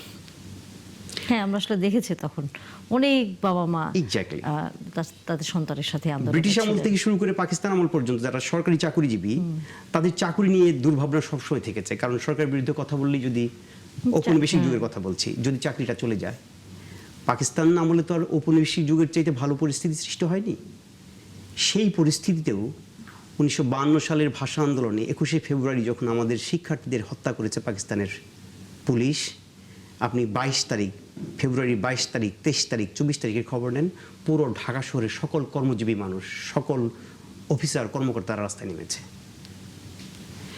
69-এর গণঅভ্যুত্থানে আপনারা জানেন আসাদের হত্যাকাণ্ড, সেই আসাদের হত্যাকাণ্ডের কারণে মানুষ রাস্তায় নেমেছে। 87 সালে নূর হোসেনের হত্যাকাণ্ড। ফলে শিক্ষার্থীদের বুকে যখন গুলি চালিয়েছে, তখন কিন্তু দেশের শিক্ষক বা অভিভাবক, পিতামাতারা কিন্তু বসে থাকেননি। 24-এও সেই একই ঘটনার পুনরাবৃত্তি ঘটেছে, এবং তার মধ্য দিয়ে একটা গণ অভ্যুত্থান হয়ে গেছে। কারণ ওই শিক্ষার্থীদের যে চাকুরি প্রাপ্তির দাবিটা, সেটা তো সারা বাংলাদেশের সাধারণ মানুষের স্বপ্নের সাথে একীভূত। কারণ এই সন্তানগুলো তো সাধারণ মানুষের সন্তান। যারা বিশেষ চাকরিটা চায়, যারা সরকারি চাকরি, তারা সাধারণত সাধারণ মানুষের সন্তান, গ্রামগঞ্জ থেকে আসা। ফলে তাদের স্বপ্নের সাথে তাদের পিতামাতা এবং অভিভাবকদের স্বপ্ন একেবারেই একই স্বপ্নে পরিণত হয়েছিল বলে তারা রাস্তায় নেমেছে। এখন সেই জায়গা থেকে আমার শিক্ষক হিসেবে আমার যে দায়, সেই দায়িত্বের জায়গা থেকে আমি রাস্তায় নেমেছি। এবং আমি যেটা মনে করি সেটা হচ্ছে যে আমি যেটা করেছি সেটা শুধুই আমার দায়িত্ব। আমাদের সারা বাংলাদেশে আমার শিক্ষার্থী, শুধু জাহাঙ্গীরনগর বিশ্ববিদ্যালয় না, সারা বাংলাদেশে আমাদের শিক্ষার্থীদের উপরে যে ধরনের নিপীড়ন নেমে এসেছিল, যেভাবে তাদেরকে অ্যারেস্ট করা হয়েছে, যেভাবে তাদেরকে হত্যা করা হয়েছে, সেই অবস্থায় একজন শিক্ষক হিসেবে আমার নীরব থাকার কোনো সুযোগ ছিল না। এটা আমি এর আগে অনেক জায়গায় বলেছি, আমার নীরব থাকার কোনো সুযোগ ছিল না। যারা নীরব থেকেছেন, তারা কিভাবে নীরব থেকেছেন আমি জানি না, এটা আমার একটা প্রশ্ন থাকবে। তারা কিভাবে নীরব থেকেছেন তখন? এই ম্যাসাকার, এই হত্যাকাণ্ড, এই নির্যাতন, এই নিপীড়ন দেখেও ওই শিক্ষকরা কিভাবে নীরব থেকেন সেটা আমার একটি প্রশ্ন। ফলে একটা বিপন্ন সময়ের মাঝ দিয়ে আমি যাচ্ছিলাম একজন শিক্ষক হিসেবে। আপনারা আমার একটি বক্তব্যের কথা বলেছেন, বিভিন্ন জায়গায় এটা উত্থাপন করা হয়, সেটা 29 তারিখের কথা। এর আগেও আমি শিক্ষার্থীদের মাঝে ছিলাম। 29 তারিখের পরিস্থিতি কি, সারা দেশে ব্লক রেড দিয়ে আমাদের শিক্ষার্থীদেরকে গ্রেফতার করা হয়েছে। সারা দেশের শিক্ষার্থীরা হত্যাকাণ্ডের শিকার, এবং তারা কারা আপনারা দেখবেন, স্কুল কলেজের শিক্ষার্থীরা হত্যাকাণ্ডের শিকার হয়েছে। এই যে আমাদের একজন মা তার একমাত্র সন্তানকে হারিয়েছেন, দেখুন সাধারণ মানুষের সন্তান কিন্তু, এবং যারা হত্যাকাণ্ডের শিকার হয়েছে তারা স্কুল কলেজের শিক্ষার্থী, তারা সাধারণ মানুষের সন্তান। কেমন? ফলে এরকম একটা যখন বিপন্ন পরিস্থিতি তৈরি হয়েছিল, সেই সময় আমি শুধু আমার শিক্ষার্থীদের পাশে থাকতে চেয়েছি। এই যে আপনার শিক্ষার্থীদের পাশে থাকার যে আকাঙ্ক্ষা, আপনি কিছুক্ষণ আগে বলছিলেন যে বেশিরভাগ শিক্ষক মানে পেশাজীবী সংগঠনের মানুষগুলো আসলে একটা রেজিমে তখন যুক্ত হয়ে গিয়েছিল। তার বাইরে থেকে বেশ কিছু হয়তো কয়েকজন আপনাদের মতো হয়তো আলাদা ছিল বা চেষ্টা করেছে নিজের কথাটি বলবার। যখন আপনি এরকম এই ফ্যাসিস্ট রেজিমের বিরুদ্ধে যখন দাঁড়ালেন, তখন আসলে আপনার অন্য কলিগ যারা ওই রেজিমের অংশ ছিল, তারা আসলে আপনার সাথে কি ধরনের কথা বা ব্যবহার অথবা কি ধরনের চাপ আসলে তৈরি করার চেষ্টা করেছিল আপনার উপর? এটাও জাহাঙ্গীরনগর একটা বিশেষ জায়গা আমার জন্য, কারণ আমি বলছি আপনাকে জাহাঙ্গীরনগরের শিক্ষার্থী ছিলাম আমি, এবং জাহাঙ্গীরনগরে 2007 সাল থেকে শিক্ষক হতে আছি, এবং একেবারে শুরু থেকেই জাহাঙ্গীরনগর বিশ্ববিদ্যালয় কেন্দ্রিক নানান নিপীড়ন, নানান অন্যায় অত্যাচারের বিরুদ্ধে আন্দোলন সংগ্রামে সর্বদাই যুক্ত ছিলাম শিক্ষার্থীদের সাথে। ফলে জাহাঙ্গীরনগর আমার একটা, বলতে পারেন আমার একটা নিরাপদ জায়গা। কেমন? এবং জাহাঙ্গীরনগরে যে আমি আন্দোলন সংগ্রাম করি, নিপীড়নের বিরুদ্ধে কথা বলি, অন্যায়ের বিরুদ্ধে কথা বলি, সেটা মোটামুটি প্রতিষ্ঠিত। সেই কারণেই হয়তো আমি যখন এই আন্দোলন সংগ্রামে গিয়েছি, তখন আমি কোনো আমার কলিগদের কাছ থেকে বা প্রশাসনের কাছ থেকে কোনো প্রকার, আপনি যেটা মিন করছেন, থ্রেড বা হুমকি বা হয়তো এরকম করে বলতে পারে যে কেন আপনি কথা বলছেন, কি দরকার, মানে হয়তো সরাসরি থ্রেড না দিলেও এক ধরনের বার্তা আসলে দেয়, এই ধরনের কোনো কথা আসলে, কারণ তারা তখন জানে, তারা আমাকে জানে, আমার সহকর্মীরা বা আমার বিশ্ববিদ্যালয়ে জানে যে আমি কথা বলবো, এটা জানে। সেই জায়গা থেকে হয়তো আমি এই ধরনের কোনো কথা মুখোমুখি হইনি। আমি একটা কথা যোগ করতে চাই গোলাম রব্বানীর সঙ্গে, যে আসলে সংখ্যা সবসময় খুব গুরুত্বপূর্ণ না, যে বেশি সংখ্যক একদিকে আর কম সংখ্যক একদিকে। এখানে আসলে ন্যায্যতাটা গুরুত্বপূর্ণ, ন্যায্যতা বিবেচনার বিষয়। এবং শিক্ষকদের যে চরিত্রের কথা বললেন, ধরেন বাংলাদেশের ইতিহাসের যে কথাগুলো তিনি বললেন, আমাদের যে শিক্ষকদের যে সংখ্যাগরিষ্ঠ অংশ, অধিকাংশ আন্দোলনের সময় শিক্ষকদের সেই সংখ্যাগরিষ্ঠ অংশ ন্যায্যতার পক্ষে ছিল। এই 17 বছরের এই রেজিমে আমাদের এই জায়গাটার পরিবর্তন হয়ে গিয়েছিল। শিক্ষক সমিতিগুলো বিশ্ববিদ্যালয়, বিশেষ পাবলিক বিশ্ববিদ্যালয়ের, তাদের যথাযথ দায়িত্ব পালন করেনি, কিন্তু তারা দায়িত্ব পালন করল না, অন্যায়ের পক্ষে অবস্থান নিল। এই কারণে শিক্ষকদের আন্দোলন থেমে থাকেনি। জাহাঙ্গীরনগর বিশ্ববিদ্যালয়ে একজন গোলাম রব্বানী, এরকম ঢাকা বিশ্ববিদ্যালয় বলেন, রাজশাহী বিশ্ববিদ্যালয় বলেন, চট্টগ্রাম বিশ্ববিদ্যালয় বলেন, প্রাইভেট বিশ্ববিদ্যালয়ের শিক্ষকরা বলেন, এরা ছিলেন। কিন্তু সংগঠিতভাবে যেভাবে থাকারটা প্রত্যাশিত আমরা মনে করেছিলাম সেভাবে ছিল না। এখানে শুধু শিক্ষকরা নয়, সাংবাদিকদের অবস্থা আরো করুন। এই টেলিভিশন চ্যানেল সহ আমরা যেটাতে কথা বলছি, কি পরিমাণ প্রোপাগান্ডা চালিয়েছে। একদিকে নির্বিচারে আমার সন্তানদেরকে হত্যা করা হয়েছে, আর টেলিভিশনগুলো তখন এমন একটা প্রচারণায় সামিল হয়েছে যে দেশে কিছুই ঘটছে না, শুধু উন্নয়ন উন্নয়ন আর উন্নয়ন। ব্যবসায়ীদের ডেকে নিয়ে বলা হয়েছে আপনার যা ইচ্ছা তাই করেন, আমরা আপনার সঙ্গে আছি। সাংবাদিকদের সংগঠনগুলো তার দায়িত্ব যথাযথভাবে পালন করেনি। গণমাধ্যম তার দায়িত্ব, একটা বড় অংশ সাংবাদিকদের একটা বড় অংশ তাদের দায়িত্ব পালন করেনি। তার মানেটা কি? সব কোনো কিছু কি বন্ধ হয়েছিল? যখন টেলিভিশনগুলো এই সংবাদকে গুরুত্বপূর্ণ জায়গায় স্থান দেয়নি, তখন সোশ্যাল মিডিয়া গুরুত্বপূর্ণ জায়গায় স্থান দিয়েছে। সোশ্যাল মিডিয়াকে ফেক নিউজ, অমুক নিউজ, তমুক নিউজ বলে উড়িয়ে দেবেন। কিন্তু এই বাংলাদেশের পরিপ্রেক্ষিতে 24-এর আন্দোলন দেখিয়েছে যে টেলিভিশনগুলো বা মূলধারার বহু সাংবাদিক, বহু গণমাধ্যম যদি দালালি করে, কিন্তু তরুণরা মাঠ পর্যায়ের তরুণরা কোনো না কোনোভাবে সঠিক চিত্রটি গণমাধ্যমের সামনে, তার চেয়ে বড় গণমাধ্যম নয়, জনগণের সামনে উপস্থাপন করেছে।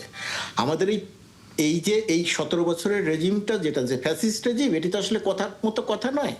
শিক্ষক, সাংবাদিক, ডাক্তার, ইঞ্জিনিয়ার, সরকারি আমলা, এমনকি সিভিল ব্যুরোক্রেসি, আর্মি ব্যুরোক্রেসি, সব কয়টা জায়গাতে একটা ধ্বংসাত্মক অবস্থায় নিয়ে গেছে। আমরা সরকারকে যে কোনো কিছুতেই অভিযুক্ত করব, এটা কোনো খারাপ কিছু না, এটা করা দরকার, সরকারকে জবাবদিহিতার মধ্যে রাখা দরকার, যে সরকারই হোক। কিন্তু আমাদের একটা জিনিস আমাদের বুঝতে হবে, যে পর্যায়ের ধ্বংসাত্মক, মানে ইনস্টিটিউশনগত ধ্বংসাত্মক সাধন করা হয়েছে এই 17 বছরে, এটাকে নির্মোহভাবে আগে মূল্যায়ন করতে হবে এবং তারপরে আস্তে আস্তে একটা একটা করে সংশোধন করা হবে। আমাদের এই ক্ষত একদিকে প্রাণ গেছে, একদিকে আহত হয়েছে, আরেকদিকে ইনস্টিটিউশনগতভাবে একটা দেশকে, একটা জাতিকে একটা ধ্বংসের শেষ পর্যায়ে নিয়ে যাওয়া হচ্ছে। শিক্ষা ব্যবস্থাটাকে কি পরিমাণ ক্ষতি করা হয়েছে আমরা তো খুব অল্পতে ভুলে যাই। আপনি চিন্তা করেন, 5ম শ্রেণীর পরীক্ষা থেকে মেডিকেল, বিশ্ববিদ্যালয় পরীক্ষা, ভর্তি পরীক্ষা, কোথায় দুর্নীতি হয় নাই, কোথায় প্রশ্ন ফাঁস হয় নাই, ছেলে মেয়েরা পড়াশোনা করে নাই, তাদেরকে পাশ করিয়ে দিয়েছে। ওই যে একটা বলা হয় না যে কোনো কোনো দেশে বলে যাদের গায়ের রং কালো তাদেরকে এমন ভাবে ইয়ে করা হয় যে এরা মাদকে আসক্ত হয়ে যাক, মাদক সাপ্লাই দেওয়া হয়। কেন দেওয়া হয়? যাতে ওরা যাতে কখনো মন ধারায় ফিরে আসতে না পারে।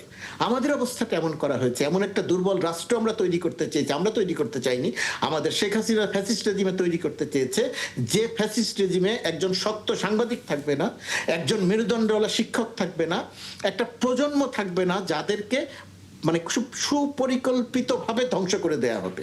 ঠিক সেই জায়গাটাতে আমরা ছিলাম, যে কারণে অন্য যে কোনো অর্জনের চেয়ে, আমি আবারও বলি, আমরা কোনোটার সঙ্গে তুলনা করি না, 71-এর সঙ্গে তো নয়, কিন্তু এই যে শেখ হাসিনাকে যে তাড়ানো গেল, এই রেজিমটাকে যে তাড়ানো গেল, এই তাড়ানোর অর্জন বহুবিধ।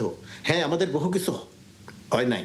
আমরা যে বাংলাদেশ দেখতে চাচ্ছিলাম সেই বাংলাদেশ হয়তো চোখের সামনে পুরোটা দেখছি না, কিন্তু শেখ হাসিনাকে তাড়ানো, গণ অভ্যুত্থান, বিপ্লব, রক্ত, এগুলো কি ভুল? এগুলো কি মিথ্যা? মোটেই নয়। এগুলো আমাদের অনেক অনেক বড় অর্জন। এখন এইটাকে অবলম্বন করে আমাদের সামনে এগোতে হবে। যেখানে প্রতিবাদ করা দরকার প্রতিবাদ করতে হবে। সরকারের কাছে আমাদের যেখানে কথা বলা দরকার কথা বলতে হবে। কিন্তু যারা বলে যে অর্জন নাই, ভুল হলো, ডক্টর ইউনূস রেজিম এইটা করলো, হ্যাঁ তাদের বহু ভুল আছে, সেটা সমালোচনা করেন, কিন্তু কোনো কিছুই ভুল নয়। সব কিছুই অর্জন হয়েছে রক্ত দিয়ে, কারণ এটা আমাদের দরকার ছিল, বাংলাদেশকে বাঁচিয়ে রাখার জন্য দরকার ছিল। বাংলাদেশের মানুষ রক্ত দিয়ে সেই বাংলাদেশকে বাঁচিয়েছে।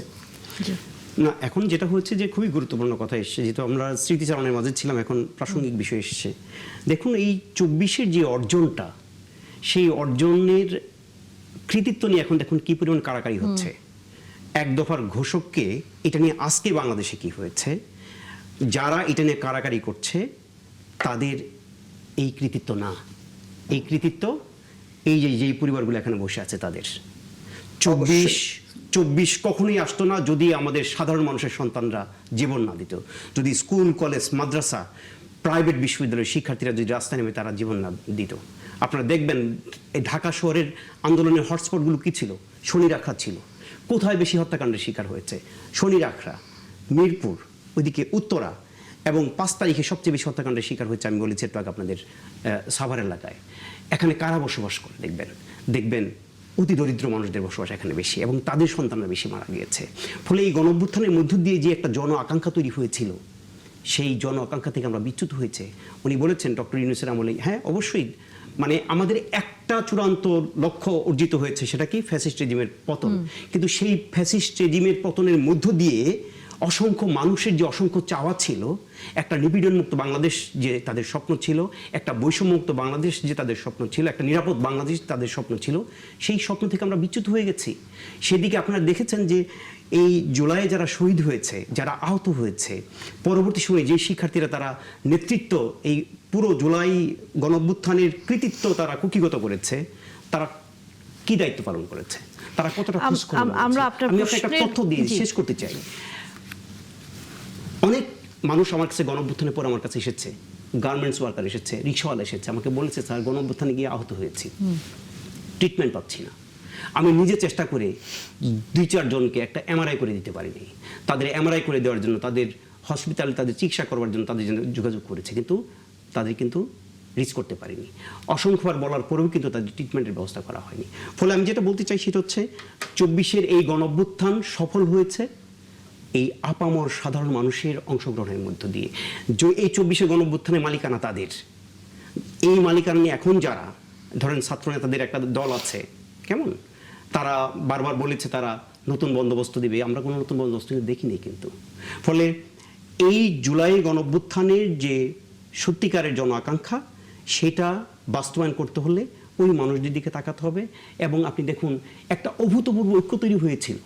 আমি রাস্তায় নেমেছিলাম কখন, যখন দেখছি একজন মুগ্ধ মারা গিয়েছে, শহীদ হয়েছে, যখন দেখছি একজন আবু সাইদ শহীদ হয়েছে, যখন একজন ইয়ামিনের যেই দৃশ্য, তাকে ফেলে দেওয়ার যে দৃশ্য, তার মৃতদেহ, তার মানে মৃতপ্রায় দেহ যে ফেলে দেওয়ার দৃশ্য, এগুলো আমাদেরকে রাস্তায় নামিয়েছিল। কিন্তু আমরা দেখেছি যে 24 সেই গণঅভ্যুত্থান পরবর্তী সময়ে কত দ্রুত এগুলো ভুলে যাওয়ার চেষ্টা করা হয়েছে। কেন আসলে দ্রুত আমরা ভুলে যাচ্ছি, এইটির কারণ আপনার কাছে কি মনে হয়? কারণ 24 তো খুব বেশি দিন হয়ে যায়নি, এখনই কি আমরা কেন ভুলে যাচ্ছি? আমরা ফিরবো এই আলোচনায়, তবে সেটি বিরতির পর। দর্শক বিরতির পর নিশ্চয়ই আপনারাও যুক্ত হবেন আলোচনায়। ধন্যবাদ দর্শক, আবার আমন্ত্রণ 71 জানালে। স্নিগ্ধ, আপনার কাছে আসলে প্রশ্নটা রাখতে চাই, সেটি হচ্ছে যে সবারই, বিশেষ করে যেহেতু আপনি শহীদ পরিবারের সদস্য, এই যে আপনাদের যেই স্বীকৃতি হোক, আপনাদের যেই সমাজের যে দায়িত্ব আপনাদের প্রতি ছিল, যেটি নিয়ে আসলে অন্যান্য জায়গায় হয়তো আপনারাও কথা বলেছিলেন, কিছুক্ষণ আগে আমাদের যুদ্ধ অতিথিও কিন্তু এই কথাগুলো বারবার বলছে যে জুলাইয়ে যারা প্রকৃত যে সাধারণ মানুষগুলো আত্মত্যাগ করেছে, আহত হয়েছে, যে পরিবারগুলো নিঃস্ব হয়েছে, তাদের প্রতি রাষ্ট্রের এখন আপনার কাছে কি মনে হয় যে যে দায়িত্বটুকু পালন করার কথা সেটি কি আসলে পালন হচ্ছে, নাকি আশা আসলে রাখবেন সামনের দিনগুলোতে যে হবে? আমি অবশ্যই আশা রাখি, কারণ আপনি জুলাই গণঅভ্যুত্থানের পর যদি আপনি দেখেন যারা নেতৃত্ব পর্যায়ে আছে তাদের কিন্তু সৎ সাহসের বা সৎ ইন্টেনশনের কোনো অভাব আমি লক্ষ্য করি নাই। তারা সকলেই চেয়েছে এই জুলাই পরবর্তী নতুন বাংলাদেশের যারা কারিগর, এই শহীদ পরিবার এবং আহত যোদ্ধারা, তাদেরকে ভালো রাখার জন্য, তাদেরকে কিভাবে আরো বেটার সিচুয়েশনে নেওয়া যায় সেই জন্য। আমার কাছে যেটি অভাব মনে হচ্ছে সেটা হলো কি একটা সঠিক পরিকল্পনার অভাব। এই শহীদ পরিবারদেরকে, এই আহত যোদ্ধা যার পা নেই, যার হাত নেই বা চোখ নেই, তাকে কিভাবে সঠিকভাবে পুনর্বাসন করা হবে, এই যে পরিকল্পনাটি, এটা কিন্তু এখন আমরা আমাদের চোখের সামনে দেখতে পারি নাই। তাই আমার কাছে মনে হয় যে এই পরিকল্পনাটি যত দ্রুত সম্ভব আমাদের সামনে যদি আনা হয়, এই শহীদ পরিবাররা এবং আহতরা আরো আশ্বস্ত হবে। এবং আমরা বিশ্বাস রাখতে চাই বর্তমান যে সরকার আছে, কারণ এই সরকারটাও, এই সরকারি যে দলটি আছে, এটিও তো গত 17 বছরে বিভিন্ন অন্যায় অত্যাচারে নিপীড়িত। তো তারা আসলে এই শহীদ পরিবারদের, আহতদের এই কষ্টগুলা যথাযথভাবে মূল্যায়ন করবে, সেটা আমরা এক্সপেক্ট করি। এবং আমরা আশা রাখতে চাই যে সামনে এই বর্তমান যে সরকারি দল আছে বা যে সরকার আছে, তারা এই বিষয়টি যথাযথ গুরুত্ব সহকারে দেখবে এবং শহীদ পরিবার এবং আহতদেরকে যথাযথ পুনর্বাসন এবং তাদের স্বীকৃতি দেওয়ার জন্য যথাযথ পদক্ষেপ গ্রহণ করবে। অবশ্যই আপনার যে আশা সেটি আসলে রাষ্ট্র পূরণ করতে আমরাও সেই প্রত্যাশা রাখতে চাই। বেবি খাতুন, আপনার দেশের সরকারের প্রধানের কাছে কোনো চাওয়া আছে কিনা? চাওয়া আছে, এই যে এই বাবা কইল যে একই কথা আমারও, যে সরকার পুনর্বাসন দেখ, সবারই হাত গেছে, পাও গেছে, চোখ গেছে। আমার তো ছেলে হারান গেছে, আমার তো জায়গা নেই, জমি নেই, বাড়ি নেই, ঘর নেই, আমি কোন জায়গায় থাকবো? আমার কে দেখবো? আমার দেহার মতন তো কেউ নেই। তাহলে সরকার একটা পুনর্বাসন দেখ, এটা দিলে ভালো মতন যাতে আমি একটু থাকতে পারি, থাকার জায়গাটা আমার থাকে। তারপরে আমার ছেলের হত্যার বিচার, এটাও চাই সরকারের কাছে, যে এই যে ছেলেরা আমার হত্যা হইল, যে কোন কারণে এরকম হইল, তাহলে তার বিচার হইব না? তার বিচার আমরা চাই, যে তার বিচার হোক। আচ্ছা, গোলাম রব্বানী, আপনার কাছে কি মনে হয় যে সরকার তো বিচার করবে, সরকার হচ্ছে জুলাইয়ের যে আকাঙ্ক্ষা সেটি নিয়ে কাজ করছে, এটা আমরা তো বারবারই নানা সময় সরকার প্রধান থেকে শুরু করে অন্যদের মাঝেও শুনি। তারপরেও কোথাও না কোথাও যেন এক ধরনের সাধারণ মানুষ হোক বা জুলাই যারা আহত, তাদের এক ধরনের আস্থার জায়গাটি পুরোপুরি আসে না। এটা আসলে কিভাবে ব্যাখ্যা করবে? দেখুন, এটার একটা বড় কারণ হচ্ছে আপনার এই গণঅভ্যুত্থান পরবর্তী সময়ে, অন্তর্বর্তীকালীন সময়ের আমরা দেখেছি, এবং ছাত্রদের নেতৃত্ব আমরা দেখেছি, তাদের একটা নতুন রাজনৈতিক দল গঠন করার পুরো প্রক্রিয়া আমরা দেখেছি। এর মধ্য দিয়ে মনে হয়েছে যে মানুষগুলো মিসিং। কেমন আমি গণ অভ্যুত্থান করেছি, আমি এটার মালিক, কেমন আমার ক্ষমতায়ন ঘটবে, আমার নতুন রাজনৈতিক দল হবে, আমি সংসদে যাব, এগুলো গুরুত্বপূর্ণ হয়ে গেছে। কিন্তু যেই মানুষগুলো জীবন দিয়ে এই গণ অভ্যুত্থানকে সফল করেছে, এই গণ অভ্যুত্থান সফল না হলে আমরা কোথায় থাকতাম, আমাদের কি হতো, সেগুলো আমরা ভাবছি না। ফলে আমরা জুলাই গণ অভ্যুত্থানকে ক্যাপিটালাইজ করার চেষ্টা করছি। এখান থেকে আমাদের বের হতে হবে। যদি আমরা এটাকে ক্যাপিটালাইজ করতে চাই, আমি আমার নিজের এম্পাওয়ারমেন্ট চাই, কেমন, তাহলে এই জুলাই গণ অভ্যুত্থানের যে সত্যিকারের আকাঙ্ক্ষা, সেটা পূরণ হওয়ার কোনো সম্ভাবনা নেই। এবং এটি হয়েছে বলেই এই 2 বছর হয়নি, আমরা দেখতে পাচ্ছি সেই জুলাই গণ অভ্যুত্থানের যে অভূতপূর্ব ঐক্য, সেই ঐক্যটি কিন্তু এখন আর নেই। ঐক্যটি নেই বলেই কিন্তু পতিত ফ্যাসিস্ট উকি ঝুঁকি দিচ্ছে, এটা কিন্তু মাথায় রাখতে হবে। ফলে আমি যেটা বলতে চাই সেটা হচ্ছে যে এই মানুষের যে প্রত্যাশা, সেই প্রত্যাশা পূরণের জন্য এখন আমাদের একটা দীর্ঘ লড়াই করতে হবে। সেই লড়াইটা হবে জ্ঞান ভিত্তিক একটা লড়াই। একটা বিষয় খেয়াল রাখবেন, 24শে গণ অভ্যুত্থানে এটা বলা অত্যন্ত জরুরি। 24শে গণ অভ্যুত্থানে যখন স্লোগান দেওয়ার দরকার পড়েছে, যখন বন্দুকের সামনে দাঁড়ানো দরকার পড়েছে, তখন আমাদের সন্তানরা দাঁড়িয়েছে। কিন্তু 24শে গণ অভ্যুত্থান পরবর্তী সময় যখন রাষ্ট্র পরিচালনার দরকার, যখন রাষ্ট্র মেরামত করার কাজটি সামনে এসেছে, যখন জন আকাঙ্ক্ষা বাস্তবায়ন করার প্রসঙ্গটি সামনে এসেছে, তখন মেধা দরকার। আমরা এই মেধার চরম ঘাটতি দেখতে পাচ্ছি। ফলে সাধারণ মানুষের মুক্তির এই আন্দোলনটা হবে দীর্ঘ, এবং সেই আন্দোলন হতে হবে মেধাভিত্তিক একটা আন্দোলন, একটা জ্ঞান ভিত্তিক সমাজ প্রতিষ্ঠা করতে হবে, এবং মেধার এই লড়াইটি করতে হবে। এবং যারা এই মেধার লড়াইটা করতে পারবে, তারাই হবে আগামী দিনের নেতৃত্ব। জি, গোলাম মুর্তজা, নিশ্চয়ই আপনারও এখানে যুক্ত করার বিষয় আছে। এটাই আমাদের মূল কথা, যে আমাদের একটা জ্ঞান ভিত্তিক সমাজ লাগবে, জ্ঞান ভিত্তিক দেশ লাগবে, এর কোনো বিকল্প নাই, নাম্বার 1। নাম্বার 2, আমি একটু আশাবাদী এই জায়গাটাতে, যে একটা সরকার নানা রকমের সংকটের মধ্য দিয়ে দায়িত্ব পেয়েছে, কিন্তু প্রধানমন্ত্রী তারেক রহমান যে সদিচ্ছা নিয়ে পুরো বিষয়টি তিনি দেখছেন এবং যা করতে চাইছেন, অনেক কিছু করার ক্ষেত্রে হয়তো নানা সীমাবদ্ধতা তৈরি হচ্ছে, কিন্তু আমি বিশ্বাস করতে চাই যে এই জায়গাটিতে একটা সত্যিকার অর্থেই একটা পরিবর্তন আসবে। এই জুলাই গণঅভ্যুত্থান, শহীদ পরিবার, আহত পরিবার, তাদের জায়গাটিতে, আর যে জ্ঞানভিত্তিক যে সমাজ, এই সমাজ বিনির্মাণের ক্ষেত্রেও নিশ্চয়ই সরকারের জায়গা থেকে, প্রধানমন্ত্রী তারেক রহমানের জায়গা থেকে আমরা একটা ভিন্ন রকমের দিক নির্দেশনামূলক নেতৃত্ব হবো। আমি এই জায়গাটিতে আশাবাদী হতে চাই। আর এই জায়গাটিতে বিতর্ক যে জায়গাটাতে হয়েছে, আমি সংক্ষেপে শেষ করে দিই, বিতর্ক যে জায়গাটাতে হয়েছে, সবচেয়ে বড়ভাবে যে বিতর্কটা সামনে এসেছে এবং মানুষের আশা এবং হতাশার জায়গাটা যেখানে হয়েছে, আমরা আসলে প্রপার ওয়েতে অনেক কিছু করেছি, কিন্তু আমাদের যে ইন্টারিম সরকার, যে সরকারে 2 জন ছাত্র প্রতিনিধি ছিল, সেই সরকারটি প্রাথমিক অবস্থায় যে গুরুত্ব, যে স্বচ্ছতা, যে যোগ্যতা, যে দক্ষতা নিয়ে আহতদের পাশে দাঁড়ানো দরকার ছিল, চিকিৎসা করা দরকার ছিল, চিকিৎসার দায়িত্ব পালন করা দরকার ছিল, সেটা তারা সেইভাবে করতে পারেনি। এটার একটা না পারার অন্যতম প্রধান কারণ, যেহেতু আমাদের স্বাস্থ্য মন্ত্রণালয়ের দায়িত্বে ডক্টর ইউনূস সরকারের সময় অত্যন্ত অযোগ্য এবং অথর্ব একজনকে দায়িত্ব দেওয়া হয়েছিল, যে কারণে তিনি পুরো গোসাইটিকে তালগোল পাকিয়ে ফেলেছেন। এবং কি 2 জন যে ছাত্র প্রতিনিধি ছিলেন, সেই ছাত্র প্রতিনিধিরাও তাদের দায়িত্বটা যথাযথভাবে পালন করতে পারেন নাই, এবং তাদেরও মূল উদ্দেশ্য বা মূল ফোকাসটা এই আহতদের চিকিৎসা বা আহতদের পরিবারগুলোকে পুনর্বাসন, এই জায়গাটাতে ছিল না। তার একটা বড় দুর্বলতা হচ্ছে, দেখেন আমরা কত মানুষ সত্যিকার অর্থে নিহত হয়েছেন, আমরা 1400, 1500 কথা বলছি, আমরা 850 মতো তালিকা করতে পেরেছি, আর অন্য তালিকা আমরা এখনো করতে পারি না। এই পরাজিত ফ্যাসিস্টরা যখন উকিঝুঁকি মারে, তখন কিন্তু তারা এইটা নিয়ে প্রশ্ন তোলে। আমরা যদি একটা সঠিক তালিকা করতে পারতাম, তাহলে এই উকিঝুঁকি মারার জায়গাটা অনেক দুর্বল হতো। যদিও তাদের উকিঝুঁকি মারাটা অত্যন্ত উদ্দেশ্যমূলক, আমি আমাদের নিজেদের আত্মসমালোচনা করছি, এই জায়গাটিতে আমাদের কাজ করা দরকার ছিল। এখন যেটা দরকার, আমি মনে করি যে এই সমালোচনা থেকে বের হওয়ার চেয়ে বড় ব্যাপার যেটা দরকার, একটা স্বচ্ছ কমিশনের মতো কিছু একটা করা দরকার। আহত পরিবারের পাশে দাঁড়ানো, আহতদের চিকিৎসা এখনো যাদের বাকি আছে তাদের চিকিৎসা, পুনর্বাসন এবং সম্মান দেয়া, এই পুরো জায়গাটির জন্য একটা স্বচ্ছ এক বা একাধিক কমিশন গঠন করে এই কাজটা করা দরকার। আমি বর্তমান সরকারের এই জায়গাটিতে আশাবাদী, তাদের এরকম একটা পরিকল্পনা আছে বা পরিকল্পনা থাকা দরকার। নিশ্চয়ই এরকম কিছু হলে আমরা যে কামড়াকামড়িটা করছি, কার কৃতিত্ব, আমার, ওর, এই জায়গা থেকে আমরা বের হয়ে আসতে পারবো, এবং এই জায়গা থেকে আমাদের বের হয়ে আসা দরকার। অবশ্যই। অনেক ধন্যবাদ গোলাম মুর্তজা, যুক্ত হয়েছেন এবং সময় দিয়েছেন। একই সাথে বেবি খাতুন আপনাকেও, এবং মীর মাহবুবুর রহমান স্নিগ্ধ আপনাকেও, এবং ডক্টর মোহাম্মদ গোলাম রব্বানী, আপনাকেও কথা আসলে ছিল আরও অনেক, হয়তো প্রাসঙ্গিক বিষয়গুলো নিয়ে আমরা আগামীতে আবারও কথা বলার সুযোগ পাবো আপনার সাথে, সেই প্রত্যাশা রাখতে চাই। সকলকে ধন্যবাদ আজকে যুক্ত হয়েছেন, আমাদেরকে সময় দিয়েছেন। দর্শক, আপনারা ছিলেন আমাদের সাথে, তার জন্য ধন্যবাদ। দেখা হবে আবার।